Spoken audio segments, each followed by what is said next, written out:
Merci, chers Canadiens. Thank you, dear Canadians. Je vous aime aussi. I love you too.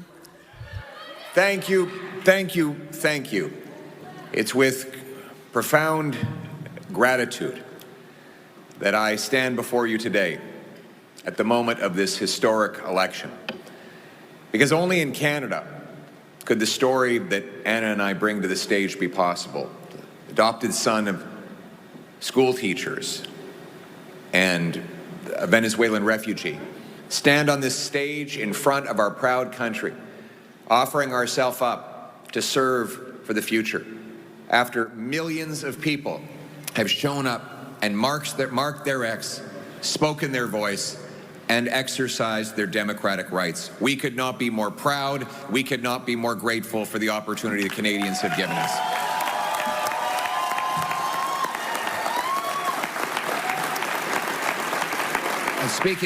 Speaking now of Anna, I want to take a moment to thank my incredible wife. She's been by my side. She's my rock. I love and cherish you and our little ones more than you'll ever know. And I could not have done any of this without you. Thank you so much. I love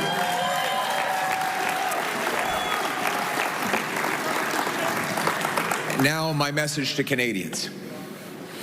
The promise that was made to me and to all of you is that anybody from anywhere could achieve anything, that through hard work, you could get a great life, you could have a nice, affordable home on a safe street. My purpose in politics is and will continue to be to restore that promise.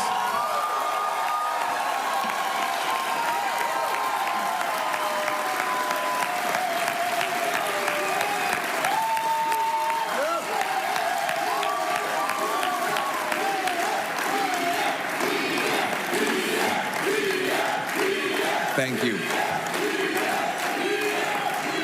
To the candidates who ran under our banner as Conservatives, to the volunteers who knocked on the doors, made phone calls, put up lawn signs, rallied at our events, donated their hard-earned money to our cause, I thank you from the bottom of my heart. To the millions of people who voted for the Conservative Party and put their hopes and dreams in our vision, thank you. It will be an honor to continue to fight for you and to be a champion of your cause as we go forward.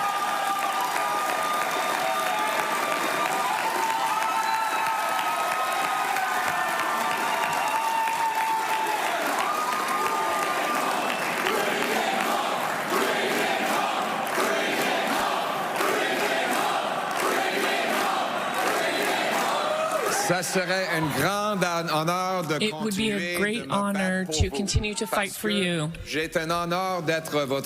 because I have the honor of being your voice and fighting for the conservative values that you voted for. And especially it will be an honor to continue to work towards the promise of Canada, that anyone here who works hard can have a beautiful life in a beautiful home in a safe community. That is our vision, and we will bring it home.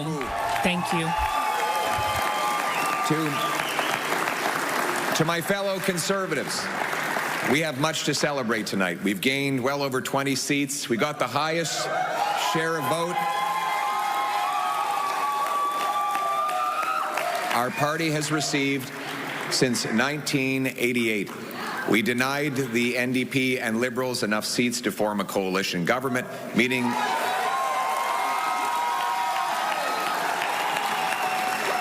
and we did all of this in a very difficult environment. That said, we are cognizant of the fact that we didn't quite get over the finish line yet. We know that change is needed, but change is hard to come by. It takes time. It takes work. And that's why we have to learn the lessons of tonight so that we can have an even better result the next time the Canadians decide the future for the country.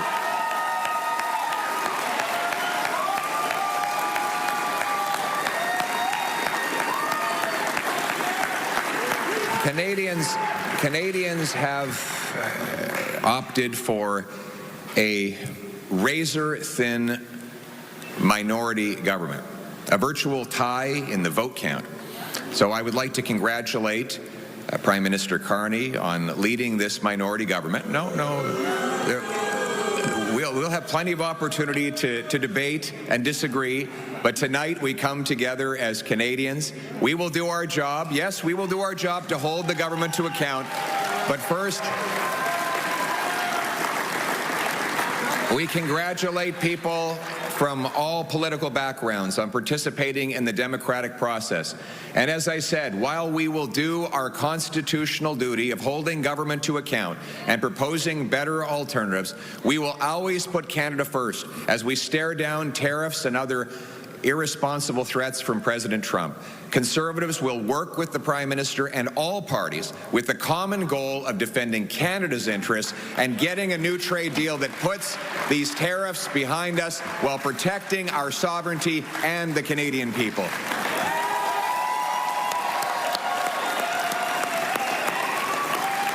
I want to thank my Conservative team, my caucus, my members of the Conservative staff and others who've helped reshape the entire political landscape in this country. Conservatives have achieved major breakthroughs tonight. We brought in record support from blue-collar and unionized workers, youth, new Canadians. We gave voices to countless people across this country who've been left out and left behind for far too long. We won the big debates of our time on the carbon tax, on inflation, on housing, on the drug crisis, on crime. Conservatives have been leading the debate, and we will continue to put forward the best arguments to improve the lives of our people right across this country. But we will not stop there. Every single day, our Conservative caucus and I will be holding the government to account on behalf of the millions of Canadians who believed in the message of change. En tant que parti, as a party, we have expanded our support, and every day the Conservative caucus and myself will be working in Ottawa to bring the government to account.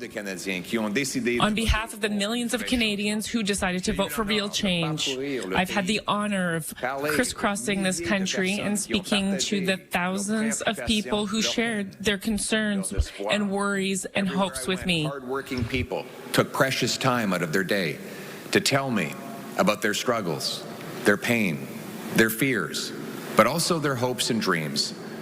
Welders and waitresses, farmers and factory workers, seniors, small business owners, and single mothers, young Canadians and young families pleading for the chance to own a home, parents who worried that their kids would never be able to move out of their home, grandparents who saw their grandchildren suffering from the shortfalls of our economy, and countless others who are afraid to go outside because of the rising wave of crime.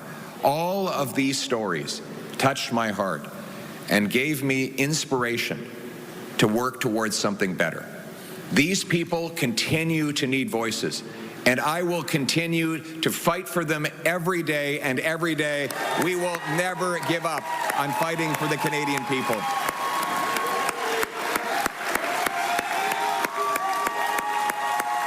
Thank you. We hear your stories. We will carry those stories with us into Parliament. We will not forget the people for whom we work and for whom we fight every day. Now, I know that some of you might be disappointed that change did not get over the finish line tonight. Change takes time.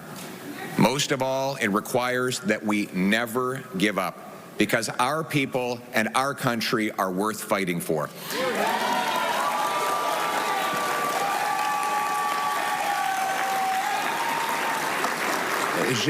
Je vous ai entendu.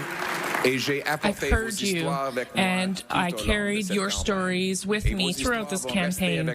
Your stories will stay with me when I fight with my Conservative team to continue defending you and pushing forward your interests. For those who desperately need change, I know that you're disappointed. Change is difficult and it takes time. But it especially means that we can never give up, because our country and its people deserve that we fight for them. Everyone who stood with us today and the millions of people who voted for other parties.